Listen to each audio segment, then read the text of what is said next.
My journey to Ohio State is a little non-traditional. Everyone says I always knew I wanted to be a Buckeye. I have family who are Buckeyes. Being that I was out of state, I always tried to figure out how can I make Ohio State my home.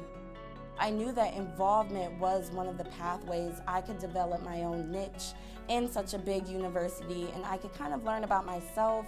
So involvement was really what allowed for me to develop a home.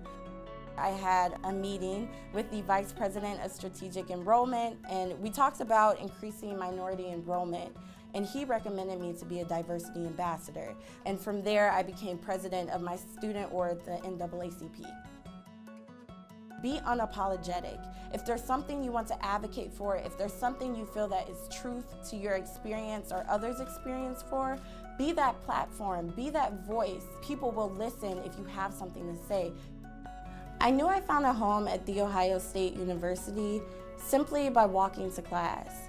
Every time I walked on this campus, I saw a familiar face. I saw someone I knew from the resident hall I was a resident advisor from. I found someone I knew from the classes I studied in. I found someone I knew from the student organization I was president of.